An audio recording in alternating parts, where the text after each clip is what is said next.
ॐ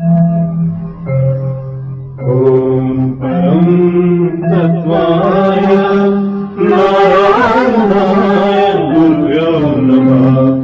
ॐ परं तत्त्वाय नारायणाय गुरुभ्यो नमः। आप सभी को जय गुरुदेव। मैं परम पूज्य गुरुदेव डॉक्टर नारायण दत्त श्रीमाली जी, परमहंस स्वामी निखिलेश्वरानंद जी के चरणों में बार बार वंदना करते हुए सबके लिए आशीर्वाद की प्रार्थना करती हूँ। आज गुरु प्राप्ति निखिल संदेश के मंच से हमारे साथ शैलेंद्र पाल धीमान जी हैं। ये पटियाला से हैं, बहुत पुराने शिष्य हैं गुरुदेव के और इनके पास अनुभवों का अथाह भंडार है। बहुत शिविर अटेंड किए हैं, तो आप थोड़ा सा शिविरों का अनुभव जो है, जो आप गुरुदेव के साथ जाते थे, मंत्र जाप साधनाएं सब प्राप्त करते थे, तो वो अनुभव आज आप शेयर करें कि शिविरों में किस तरह की घटनाएं घटती थी। सभी गुरु भाइयों और बहनों को शैलेंद्र पाल धीमान का प्यार भरा नमस्कार और जय गुरुदेव। देखिए, गुरुदेव के साथ जुड़ने का मेरा जो अनुभव है वो इतना विचित्र था। मैं खुद कई बार हैरान होता हूँ कि गुरु अपने शिष्य के ऊपर कितनी पैनी नजर रखते हैं और उसको ढूंढ निकालते हैं। मेरे साथ भी ऐसा ही हुआ। मैं तकरीबन 1982-83 से एक अपने किसी परिचित से मुझे पता चला गुरुदेव के बारे में, और पता भी कैसे चला कि मैं एक्चुअली मुझे रहस्य जो था वो मुझे बहुत प्रिय था। मैं जासूसी नावल बहुत पढ़ा करता था। अच्छा। तो एक बार क्या हुआ, आर्य समाज पटियाला में हमारे सिंधी बुक डिपो था, वहां पे मैं वो नावल लिया करता था। तो एक दिन मैंने देखा वहां पे एक छोटी बुकलेट पड़ी हुई थी उर्मिला देवी शर्मा जी की, ज्योतिष के ऊपर। तो मैंने वो ली, तो शौकिया मैं वहां से जुड़ा उसके साथ। तो क्या हुआ कि वो पढ़ने के बाद मेरी जिज्ञासा और बढ़ गई कि भाई जो ज्योतिष है इसको कैसे वो करते हैं। तो जब मैं दोबारा उस अगले दिन शॉप पे गया तो वहां पे एक डॉक्टर नारायण दत्त श्रीमाली जी की एक पुस्तक पड़ी हुई थी, भारतीय ज्योतिष। अच्छा। वो मैं काफी मोटी बुक थी, तो कई दिन लग गए मुझे पढ़ने में। तो अंत में क्या था, उसके अंत में एक लास्ट पेज पे था कि अगर आप जानना चाहते हैं अपने बारे में तो आप इस पते पे हमें पत्र लिखें। तो मैंने उस पते पे पत्र भेजा। तो उन दिनों मैं जो था पटियाला में कार्यरत था, स्टेट बैंक पटियाला में, हमारे ट्रेनिंग सेंटर था वहां पे। तो मैंने जब पत्र लिखा तो मेरे को जवाब आया कि आप पहले हमारी एक पत्रिका आती है मंत्र तंत्र यंत्र विज्ञान, उसके आप सदस्य बन जाएं, तब आपको हम पूरी विस्तृत आपको जानकारी देंगे। तो उस समय थोड़ा सा 40-45 रुपए लगते थे, तो मैंने वो ड्राफ्ट बनवा के भेज दिया। तो पत्रिका जो है वो मेरे पास 1983 से मेरे पास वो पत्रिका आनी शुरू हुई।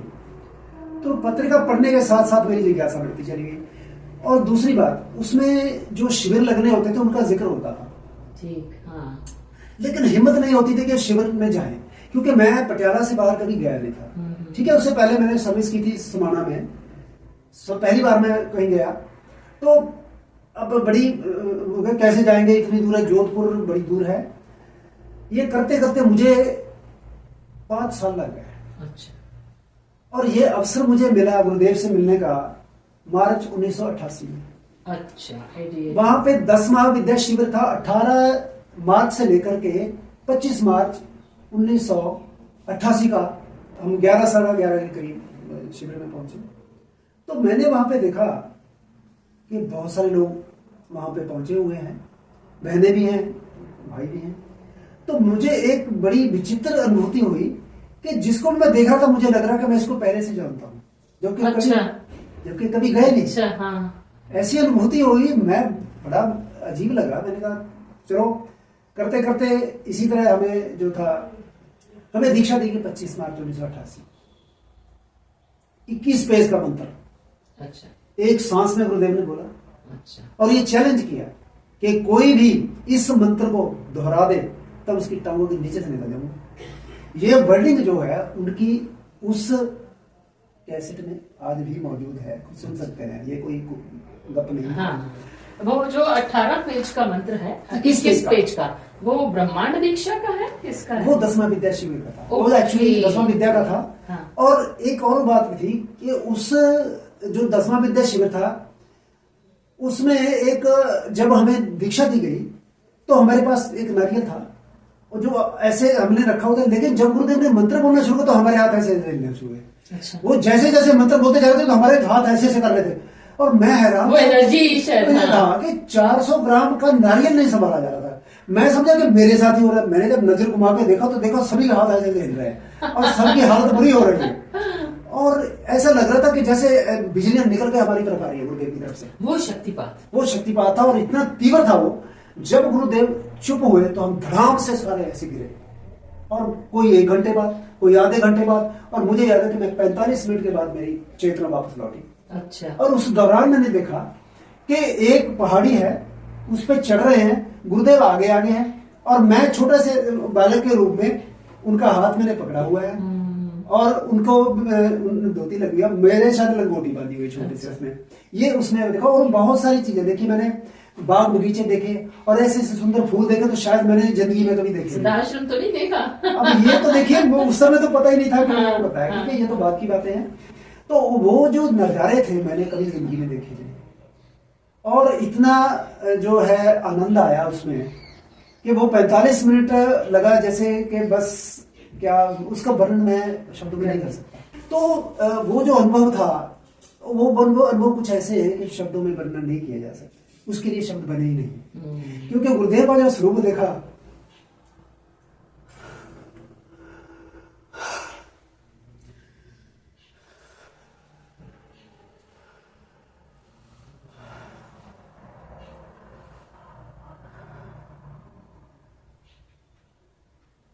बहुत रो रहे होते हैं हम लोग।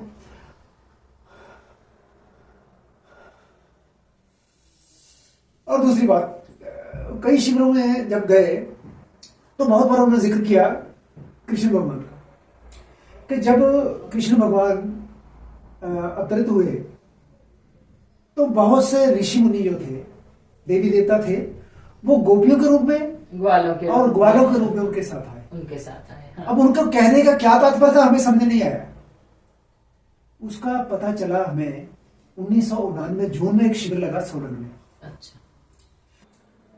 मैं 16, 17, 18 3 तारीख का था, तो मैं 15 की शाम को जब सोलन पहुंचा, वहां पे मिसुल हाल था, वहां पे वो कार्यक्रम रखा गया था, टीम की छत थी वहां पे। तो बाहर जब लॉन था जहां पे, वहां पे हमारे बहुत से गुरु भाई खड़े हुए थे, जिनमें सुरेंद्र निखिल गुप्ता जी और ये अपने राम प्रकाश गुप्ता जी, करमचंद मंडी वाले जो स्टेट बैंक इंडिया में थे, चांद भाई अब वहां से अपने सुंदर नगर से, और भी बहुत से थे जो अभी शायद मुझे याद भी नहीं आ रहा क्योंकि 89 बहुत देर हो गई है। तो वहीं पे एक लड़का और खड़ा हुआ था जिसने शाल ली हुई थी। पता नहीं मुझे क्या हुआ कि मैं सबसे पहले जाके उसको निपट गया। बड़ी अजीब नजरों से उसने मुझे देखा कि कौन हो भाई। मैंने कभी मैं सुरेंद्र पाल दीवान पटियाला से आया, आप कहो भाई। तो उसने अपनी चादर उतार दी, उसका सारा शरीर फूटा हुआ था। कहता मेरे को तो कोई हाथ तक नहीं लगाता है, आपने मुझे आलिंगन में लिया। वो इतना उसने इस चीज को महसूस किया कि तब से लेकर बहुत सालों तक हमारा बहुत बड़ा साथ रहा। और क्या हुआ कि 18 तारीख को हमें हमारे जो गुरुदेव के साथ आते थे, हमारे योगेंद्र निर्मोही जी आया करते थे, सब निर्मोही जी होते थे। तो उस दिन क्या हुआ, गुरुदेव आए तो प्रवचन देने से पहले पता नहीं क्या हुआ, गुरुदेव एकदम से समाधि में चले गए।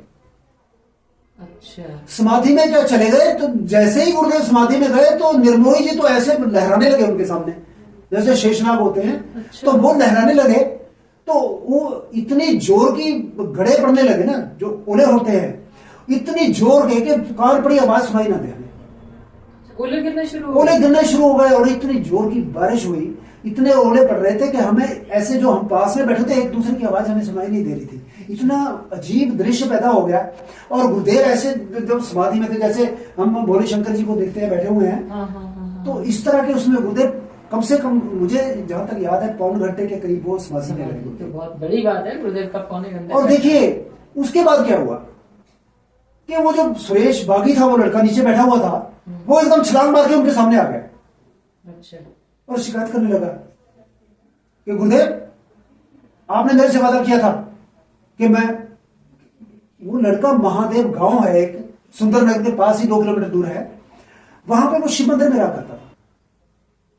तो वो छलांग मार के गुरुदेव के पास आया, तो गुरुदेव से शिकायत करने लगा, गुरुदेव आप मेरे से वादा करके आए थे कि मैं वहां आऊंगा, क्यों नहीं आया? अच्छा। हाँ। अरे तो बहुत जोर जोर से वो चिल्लाने लगा, तो हे चुप कर, इधर बैठ, इधर। तो उनको वो बुला के गुरुदेव ने ऐसे उसको ऐसे किया है, तो एकदम से खड़ा गया वो, खड़ा होकर देखो वहां पे तो 3 बहनें हमारी जो एक दीवार के साथ बैठी हुई थी कि आओ देखो, वो देखो महासरस्वती बैठी है, महाकाल लक्ष्मी बैठी है, महाकाली बैठी है, जाओ दर्शन करो। फिर लोग गुरुदेव के चरण स्पर्श करने लगे, तो लाइन में लगे हुए थे, लाइन में वो कर रहे थे, तो वो जो सामने बैठे थे उनकी तरफ वो इशारा करके बोलने लगा, ये देखो गणेश जी बैठे हैं, हनुमान बैठा हुआ है, ये देखो युधिष्ठिर बैठा है, ये भीम बैठा है, ये फला बैठा है। तो काफी लोगों के नाम गिनवा दिए उसमें, तो वीरेंद्र बैठा हुआ है। तो ये कहने का तात्पर्य है, जो बात गुरुदेव कहते हैं कि जब कृष्ण जी के साथ ये सभी देवता तो वहां पे सभी मौजूद थे, वो मानव रूप में, और उसने उसी लाइन में जो चरण स्पर्श करने के लिए गए, तो उसमें एक की तरफ उसने इशारा किया कि तू अर्जुन है ना? अच्छा। तू वही अर्जुन है ना? अच्छा। तेरे से गांडी भी नहीं उठा था महाभारत में, अच्छा। वही अर्जुन है। तो इस तरह से जब वो करने लगा, तो गुरुदेव ने उसको डांट दिया, चुप है। उसको दिव्य दृष्टि दी ना, उसको दिव्य दृष्टि दी गुरुदेव ने, जैसे कृष्ण जी ने उनको, अब वेद व्यास जी ने दी थी संजय को महाभारत देखने, इसी तरह उनको दिव्य दृष्टि गुरुदेव ने प्रदान की। लेकिन वो उसी समय उसने उनको वो कर दी, क्योंकि बहुत देर तक वो बताता रहा कि ये फला फला बैठे हुए हैं। तो इस तरह का जो दृश्य हमने देखा, मैं बड़ा सौभाग्यशाली मानता हूँ अपने आप को, गुरुदेव के चरणों में प्रणाम करता हूँ कि ऐसा जो अनुभव हमें दिया, जो कि उसके बाद के आने वाले सालों में गुरुदेव के सिद्धाश्रम जो पहुंचने तक किसी भी शिव में इस तरह का वो नहीं दिखाया। कृष्ण ने कहा कि ये जो मैं पांडवों को देख रहा हूं कि 5 पांडव नहीं और भी इतनी सेना है, इससे पहले भी मुझे मिली है, ये पहले भी मेरा इनका संपर्क रहा है। अर्जुन तुम पहले भी जन्म लिया है, इससे पहले भी जन्म लिया है, और आज भी 10वीं बार तुम मुझे मिले हैं। हर बार मैंने तुम्हें समझाया है कि तुम मुझे एक सामान्य साथी मत समझ, साथी सामान्य मित्र मत समझ। मैं तुम्हारा घोड़ा चलाने वाला या रथ चलाने वाला व्यक्ति नहीं हूं, मैं एक दिव्य आत्मा हूं, बस चूंकि तुम्हारे रथ के ऊपर सारथी बनकर बैठा हूं, इसलिए तुम्हारी आंखें केवल पथराई हुई अंधी है, ये तुम मुझे एक सारथी के रूप में देख रहा है।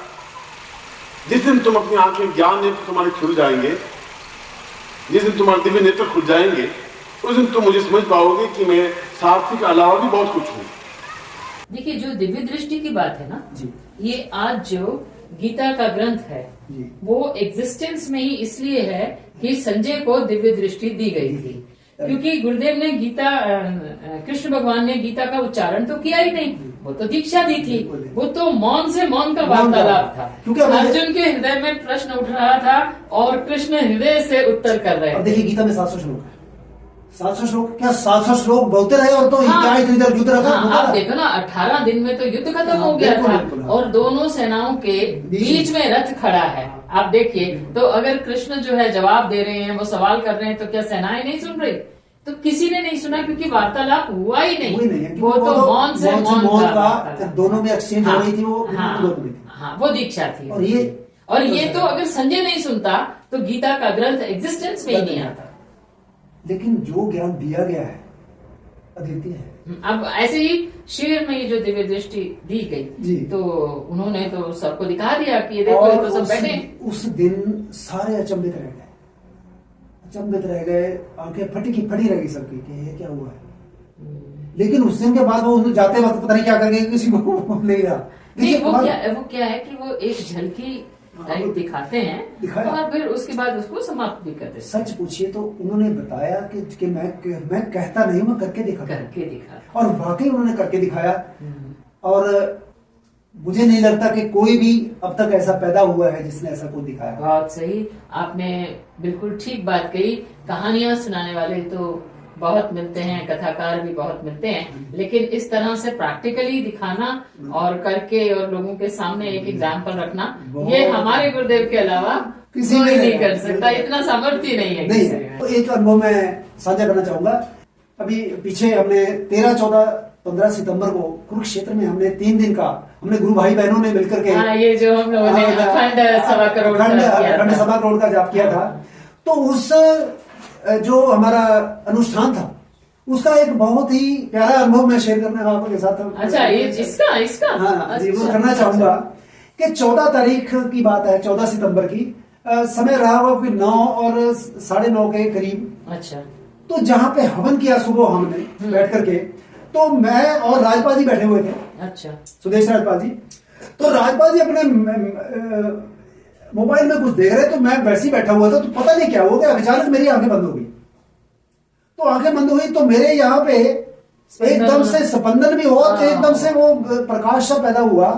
तो क्या हुआ कि पहले आए गणेश जी, अच्छा, गणेश जी आए, फिर और ब्रह्मा विष्णु महेश आ रहे हैं, फिर रामचंद्र जी आ रहे हैं, सीता जी आ रही हैं, कृष्ण भगवान आ रहे हैं, अरे इंद्र, पता नहीं कौन कौन से देवता, वो सारे आके वो यहाँ पे।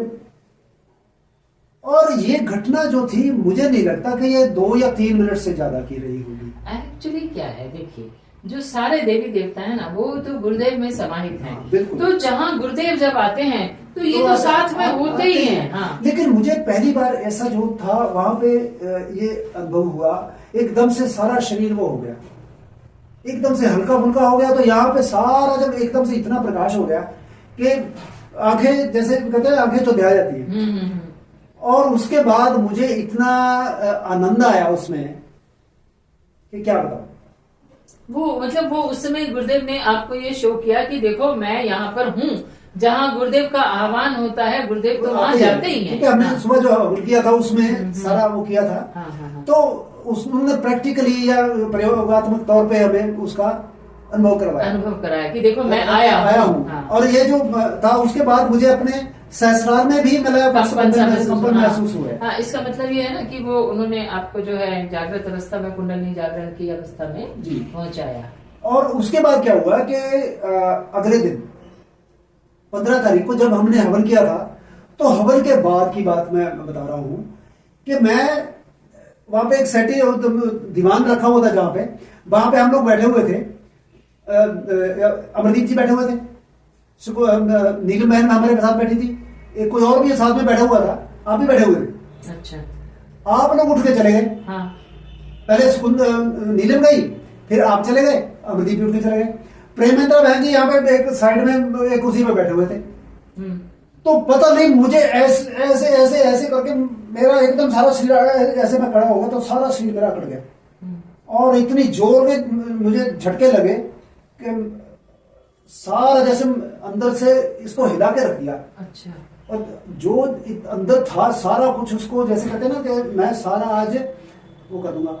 और उस रात को मैं 8 बार बाथरूम गया। अच्छा, पूरे अंदर हलचल मचाई, मचा दी। तो अंदर से बिल्कुल ऐसे जैसे कहते हैं झाड़ू लगा देते हैं, अंदर झाड़ू लगाते हैं, ब्रश लगा देते हैं, अंदर से सफाई कर दी। क्योंकि उस तरह 8 बार बाथरूम जाने का मतलब है कि मुझे अंदर से बिल्कुल टोटली हल्का कर दिया है, टोटली। तभी जाकर के उसके बाद भी मुझे, उस दिन के बाद से मुझे यहाँ पे स्पंदन महसूस होता रहता है। अच्छा, वो फिर उस जगह पर, और कई जगह तो, कई बार तो मुझे बहुत तीव्र होता है, बहुत तीव्र होता है, और कई बार झंझनाहट बहुत होती है। हाँ, तो वो फिर वो जागरण की अवस्था में जा रहा है। जी, ये उनकी कृपा है।